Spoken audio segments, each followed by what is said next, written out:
السلام عليكم اخواني اخواتي، معكم اخوكم الحليمي في فيديو جديد. في الفيديو غادي نهضر على جوج نقاط مهمه متعلقه بالمهاجر وخاصه في اسبانيا.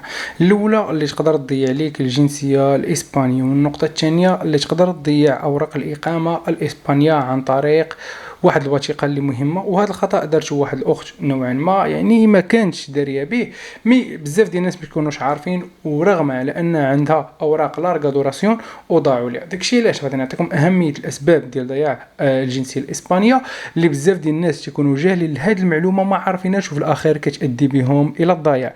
وزائد النقطه الثانيه كما قلنا باش تحافظ على الوريقات ديالك. داكشي علاش بدون اطاله لايك ديالكم، بارطاجيو هذا الفيديو على اوسع نطاق، ونبداو على بركه الله. اولا الناس اللي كيحاملين الجنسيه فاش كيشدوا الجنسيه الاسبانيه كيتخيلوا راسو راه اسباني 100%. لا اخي، انت راك مهاجر حامل للجنسيه، بمعنى عندك واحد الشروط اللي اسباني مزيود هنايا او ناتيفو كما كنقولوا اذا صح التعبير، يعني ما كيطبقوش عليه هاد الارتيكولوس، لكن انت كيطبقوا عليك. نعم اخي كمهاجر. داكشي علاش سمع معايا الفيديو غادي يكون بخلاصه خفيف ظريف، غادي نحاول نهضر بالدارجه وغادي نبسط اهم النقاط، وغادي نحاول ايفيتي دوك الكلمات او العبارات باللغه الاسبانيه. اولا بزاف ديال الناس حنا عارفين فاش كيشد الجنسيه الاسبانيه كيمشي لشي بلاد، سواء المغرب، بولندا، بلجيكا، هولندا، او كيمشي يدير شي مشروع ديالو.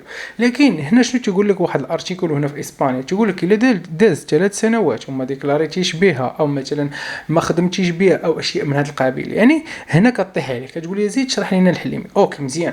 دابا لنفترض انا مثلا هبطت للمغرب او نختاروا اي دوله. اوكي تخيل معايا انت مشيتي لاي دوله، انت في ديك البلاد يعني خدام، لقيتي راحتك، تعرفتي على واحد السيده، تزوجتي بها واستقريتي تماك. هذيك الجنسيه اللي ما استعملتيهاش، مثلا ما فوطيتيش، مثلا ما انتخبتيش بها، او ما سافرتيش بها، او يعني ما استعملتيهاش، هنا كطيح عليك. وتقول لي شنو هو الحل؟ بطبيعه الحال بسيط، غادي تمشي اقرب قنصليه اسبانيه في ديك البلاد، سواء في اي بلد كما قلنا اوروبي افريقي، في اي بلد، وكتقول لهم انا ما باغيش نتنازل على الجنسيه وراه باقي خدام بها، ها هي هم، كدير واحد البلاغ وهكا كتحافظ عليها. اذا هذا السبب اللي بزاف ديال الناس ما كيكونوش عارفينه. زائد السبب الثاني وكنا هضرنا عليه، اللي هما اسباب امنيه متعلقه بالبلاد. بطبيعه الحال حنا عارفين اي واحد اللي يدخل في السياسه ديال شي بلد اخر او تجند، او ممكن حتى يسبب الهلاك مثلا الدوله الاسبانيه، يعني كيهددها او كيشكل بواحد الخطر، كتحيد ليه الجنسيه الاسبانيه. دابا تجي تقول لي الحليمي باش نافع هذه الجنسيه الاسبانيه؟ بطبيعه الحال كتعطيك جميع الحقوق كانك اسباني، ولكن ديما كتبقى راك مهاجر. تقول لي علاش مره اخرى؟ بطبيعه الحال نعطيكم مثال، مثلا دابزتي انت وشي واحد مثلا، او انت وواحد الاسباني صديق ديالك، مشيتو شفرتو لنفترض، دخلتوا للسجن ومتى او ارتكبتوا واحد الجريمه اللي خطيره، هذاك الاسباني غادي يتسجن وغادي يرجع لبلادو، يعني اللي هي اسبانيا، وانت ممكن تنزع منك الاسبانيا وحتى اوراق الاقامه، وممكن ترجع للبلاد. نعم الاخوان. زائد كاينين بزاف ديال الناس مثلا ما كيجدوش بطاقه الاقامه ديالهم، ما كيجدوش الباسبور، كيديروا غير الاستعمالات مثلا بديك الباسبور ديال البلد الثاني ديالهم، او كيستعملوا غير ديك الاقامه ديالهم، مثلا اشياء من هذا القبيل، يعني ما كيستعملوش ديك الباسبور او ديك لاكارت، يعني مسجل ولادو بالباسبور مغربي، غادي مريخيستري باسبور مغربي، يدير اشياء مثلا بداك الشيء مغربي.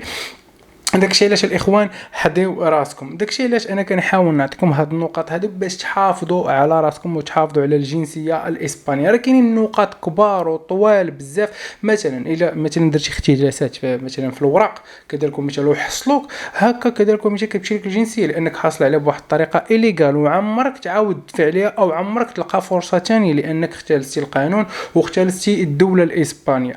اذا اخي الا كنتي عارف هاد الشروط حاول تحافظ عليهم وما تطولش في بلادك بدون ديكلاراسيون، لان ضروري دير واحد نوتيفيكاسيون كتقول لهم راه كتعلم فيها على انني باغي نحافظ على الجنسيه. اذا عطيتكم بخلاصه دابا الجنسيه ندوزو للمفيد، لان اغلبيه المهاجرين كتلقاهم عندهم اوراق الاقامه وما دارينش بها. وغنعاود لكم هذه قصه طرات لواحد السيده اللي العبره بطبيعه الحال بسبب جواز السفر. نعم بسبب جواز السفر ضيعت اوراق الاقامه. تقول لي ما علاقه جواز السفر باوراق الاقامه؟ غادي نوضح لك. حنا عارفين بزاف ديال الناس كيكونوا هابطين مثلا المغرب لنفترض تيسافروا، ولكن فاش كيسافروا كيوصلوا لديك البلاد مثلا حنا عارفين يقدروا يطرا افات مثلا، وداك الباسبور باقا فيه واحد شهرين 3 شهور، يعني وما كتقدرش ترجع، اذا كتضطر تبقى تماك لاغراض معينه. وكيوفى ليها بطبيعه الحال شنو كدير انت كمغربي؟ كتنوض كتجدد الباسبور تماك لانه امر طبيعي وخاصك باش تسافر به. لكن هنا فين كيكون او كيكمن مربط الفرس، لان بزاف ديال الناس فاش كيتبدلوا جواز السفر كيديروا واحد العنوان مغربي، وداك الجواز القديم نوعا ما كانوا كيعطيوه لك او كيتقبوه وكتاخذه، لكن في بعض الاحيان كيهزوه وكيردوه، يعني كيلوحوه، يعني ما كيعطيهش لك. هنا غادي تحضي راسك. غتقول لي علاش؟ لان السيده من بعد ما دارت الباسبور ديالها وطلعت لاسبانيا وكلشي هو هذاك، فاش مشات تجدد يعني في مكتب الهجره طلبوا لها الجواز السفر القديم وهي ما عندهاش. علاش طلبوه لها؟ بطبيعه الحال لان باش تثبت شحال خرجات، وحنا عارفين اوراق الاقامه عندهم واحد المده معينه تقول لك ما خصكش تفوتها خارج تراب الاسبانيا، هكا باش ما تلقاش مشاكل، لان الارتيكولوس هما اللي كيحددوا هادشي باش تجدد.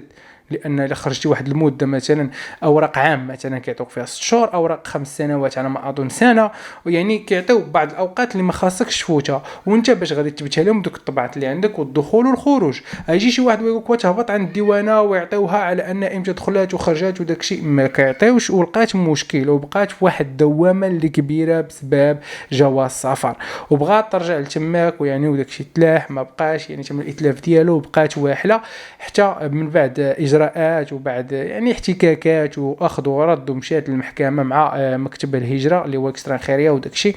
يعني كانت واحد الاجراءات اللي شاقه نوعا ما، ولكن في الاخير تبتت الوجود ديالها. لكن حنا ما غاديش نضيعوا الوقت ديالنا، لان كاين الناس اللي ممكن ترفض لها، ممكن المحكمه تقبل لها، ممكن لا، يعني كيكونوا بعض العراقيل اذا صح التعبير. داك الشيء علاش فاش بغيت تجدد الباسبور ديالك خذو قول له تقبو عطيه لي، لان غادي ندفع به مكتب الهجره وهو عن طريقه ممكن يجدد. هادشي تقول لي واش كينطبق في جميع مكاتب الهجره؟ بطبيعه لا، بطبيعه الحال لا، لان ماشي كلشي كيطلب لك، وماشي كلشي كيقول لك ضروري باسبور. يعني ممكن تعطي غير جديد فيه 6 شهور الاخرى عادي، راه شيء عادي. لكن كاين اللي كيطلبوا تقول جيب لي القديم سي وسي. نتمنى الفيديو كانت فيه استفاده، نتمنى نكون وصلت لكم الفكره 6 دقائق استفدوا منها، بارطاجيوها، وكان معكم خوكم الحليمي، نشوفوا فيديو جديد، سلام.